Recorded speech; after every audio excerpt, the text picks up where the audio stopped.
Hello, it is September 2023. I'm in a very sad and lonely situation today because my wrist is minus the Apple Watch Ultra.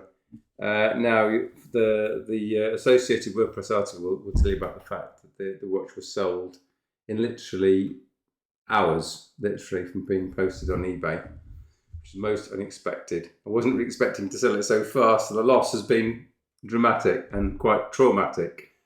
Here I'm just making a list of the reasons why the Apple Watch Ultra in particular has been such a powerful assistance to me during this last, I'd say about 10 months of ownership. I'm writing the article now. I'm just going to waddle through the article and tell you. Like I say, this is not a watch that I ever sort of waltzed into a room sort of nonchalantly showing people that I had, an £800 watch on my wrist, waiting for people to say, "Oh, look, you've got an Apple Watch." It's purely a tool that I've used day in, day out to great advantage. I was very sceptical when I bought the product. I was ready to sell it at any moment, but after about a few weeks, it's become an indispensable part of the way I go about dealing with messages and phone calls and so forth. So, without further ado, the first thing I'll tell you about is music control. It is an absolute superb on the wrist assistance music control device. So if music is playing into your Bluetooth wireless headphones from either your smartphone or from the watch directly, you can go to the Now Playing app on the watch. And from that, you can track forward, track backwards. You can start and stop, or pause and resume the playback. And also using the crown, you can scroll up and down and increase and decrease the volume. And that is just unbelievable because you can, for example, be in a sports activity with other people. You can be listening to a track. Let's suppose you're doing a track session. And you've got a track session that you're doing a 5-minute session with a 30-second break, a 5-minute track session, 30-second break. And during that 5 minutes, you just want to listen to some music. You want to have something to invigorate you. You can just use this control to sort of seamlessly stop and start the watch at any moment without sort of fiddling around with your ears, without sort of going to your smartphone to start and stop the music. It is really effective. Okay, so that's music control. It's like 11 out of 10 on the footballer scale. Notifications. The first thing to know is that this watch is the 49mm size watch and it has a large rectangular screen. It means when messages, text-based messages come onto that screen, they don't have to be reformatted as the watch scrolls the message, unlike any other round screen at smartwatch. So it doesn't matter who it is, if it's Garmin, if it's Samsung, if it's any kind of Android watch, if it's got a round screen, it ain't going to be as good. That's the first point. The second thing is that the way that the notifications are handled under the Apple infrastructure is better than Android. Now, I'm the administrator for a number of WhatsApp groups and have to monitor those groups. And on some of the groups, I get more than 100 messages per day. And if I had to get my phone out all the time to look at these messages, I would be going nuts. I'm practically going nuts as it is, looking at my watch for each message, but it's a lot easier. So notifications is a massive advantage on the Apple Watch. And the Ultra is the best presentation of any Apple Watch because the screen is larger. So just with the music control and notifications, they've sold me on the product.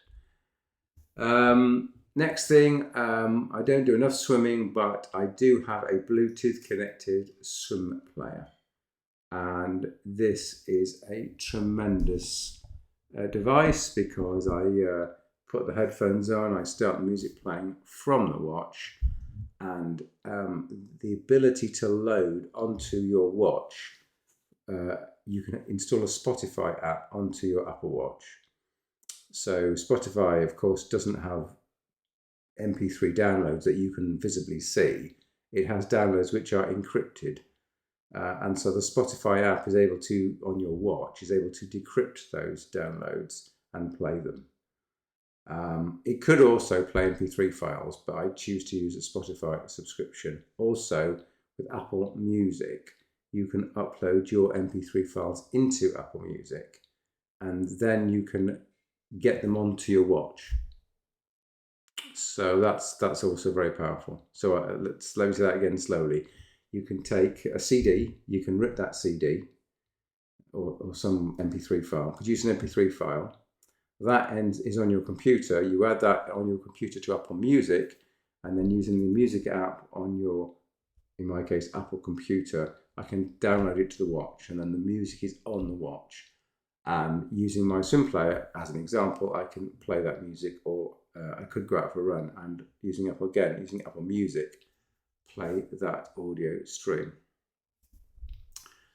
Next thing, ability to receive and make phone calls. Well, I never make phone calls from the watch, but could do so.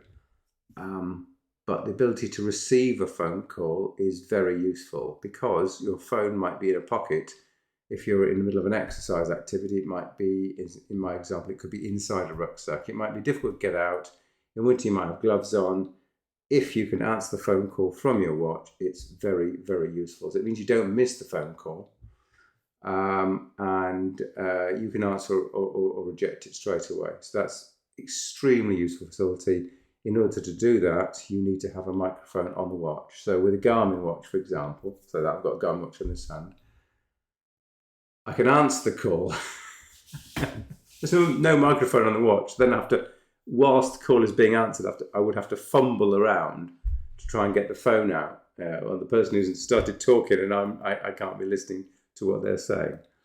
So yeah, it's very, very convenient, and I think the Ultra has got more microphones than the regular Apple Watch. So I've had no issues. People who've talked to me when I picked up a call on the watch have always said they can hear me clearly. There's a remote camera, which means to say that you can set up your smartphone somewhere within Bluetooth range, and then you can go to an app on the watch and see the scene you're about to photograph or video you're about to take, and that's very useful. But I don't use it very much. Emergency torch is surprisingly useful. Again, I've got a Garmin watch, which I'll come on to. I use for sports activities, because the Apple Watch is no good. I'm coming on to that in a second.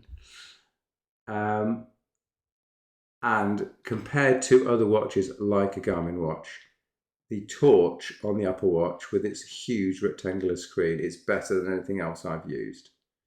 It's not good to navigate outside in the dark, but it's in a home. You want to get up in the middle of the night, it's useful. Decent alarm clock. Well, that just integrates well with the Apple smartwatch, in that if you're sleeping with your partner, you may have different wake up times. I get a haptic vibration on my wrist, and I can wake up and get it without making an alarm noise. Android has that. It's just the same, but it's useful. Solid design and good battery life. Solid design means to say that the watch has a bezel. It's a flat screen, so you can buy a tempered glass, i.e. hard as nails, adhesively attached screen protector, and there's a thin bezel around the glass which is slightly raised, and the screen protector sits on that, and you have a protected watch face. Shame on you, Garmin, for not producing the same on the latest watch that I'm using. But yeah.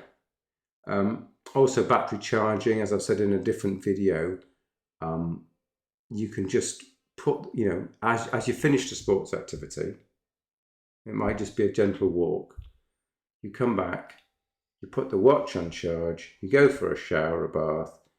By the time you've come back out the shower or bath, hopefully the watch is charged. If it's not, you just leave it on for the extra minutes that you need and it does charge up pretty quickly. It's this magnetically attached dock, which is quite convenient.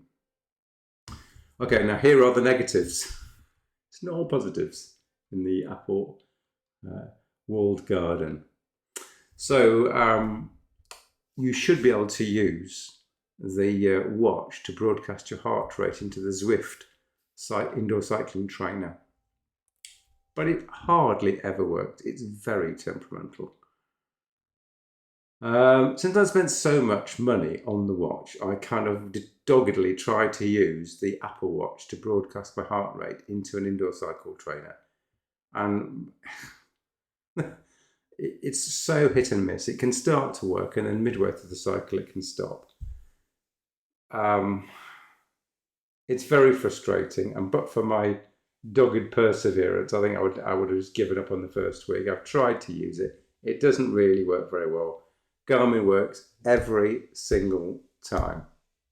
What can I say? Maps and navigation. If you are buying this watch because you think you can use it for maps and navigation, think again. It is a joke. Apple could so easily improve their product. They've got this laughable product, which is a watch face where you can make waypoints and then you can go back to those waypoints in a straight line. I mean, it's so laughably useless that any serious athlete who's ever done a trail run will just look at it and go, what is this? I mean, it's so negative that I don't know. You don't have to be a runner. You don't even have to be a trail runner. If you use any kind of smartphone-based navigation, and then you look at what the Apple Watch provides, you'll realise it's pathetic. I have no idea how Apple can get away with it and keep a straight face.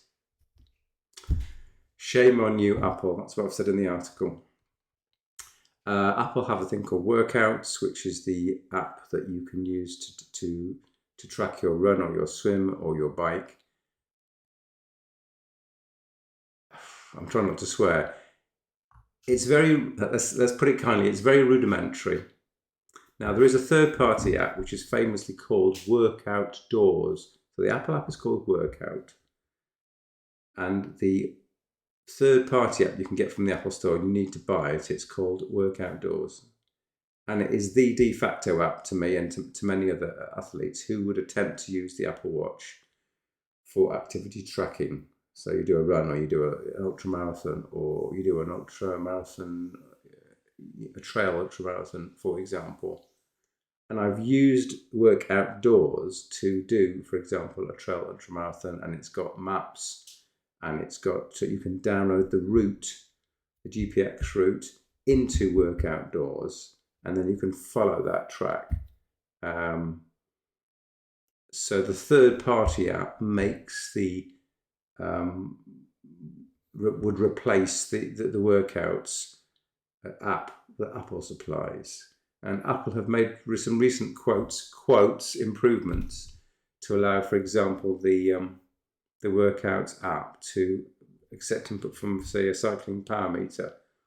But it's still, an inflexible screen, that you can't customize, or very little customization of the screen of the app. So I'm going on and on about it, but it is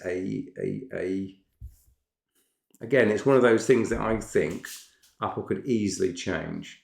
I have no idea why it's just so inflexible and just a joke. Moving on, sleep metrics. Well, Apple isn't really serious about that, and it can measure your heart rate continuously. That can feed into Apple Health, but it's still not very convincing. In terms of the analysing your health, Apple doesn't do what the best in class, which is Garmin, does. So with the Garmin watch, and I use this Garmin watch on my other wrist to record all workouts. and continuously record my heart rate and breathing and respiration, that sort of thing.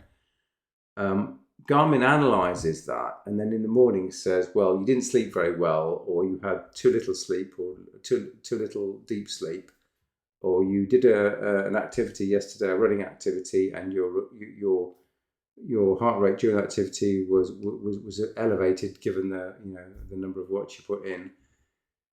Garmin analyzes that and tells you the next morning, gives you a report, and gives you indications about what your performance is likely to be on that next day, for example.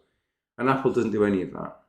So the best you get from the Apple Watch is a recording of the activity, but there's no kind of, the next step is the analysis. So again, the Apple Watch Ultra or the Apple Watch is not really designed to give you that. So let me summarize so far, which is that the Apple Watch is a superb product. If you are in any way athletically inclined and you want to use it to track your training sessions or your races, I think you'll be disappointed. I was. But in order, for example, to use it for notifications and messages, and those facilities make it a keeper. And the fact that it's got a large rectangular screen with up to 2000 nits brightness makes me to say that even in bright sunlight, you can easily read those messages. And I cannot, even on this OLED-based Garmin watch, as easily read the messages. But the presentation is not as good as with the Apple Watch. Again, that's another big advantage. The notifications presentation on the Apple Watch is superb. And sometimes, but not always, you get pictures come through as well. So that's another big plus. So on the Garmin watch, for example, you'll never get a graphic come through, never. But on the Apple Watch, depending on the platform that you are using, you could get pictures and images come through. Not always. The rationale must be something to do with how the application has been written for the watch, but sometimes. So just for the notifications and just for the music control, it's a winner. Okay, Terry, thank you so much for watching, and I hope that might inform you as to whether you should pick up, as they say in America, an Apple Watch Series 8 or 9 or an Apple Watch Ultra, which are going for a bargain price. Mine's sold within about 30 minutes on eBay. That's how much people want Apple Watch Ultras. Okay, thanks for watching.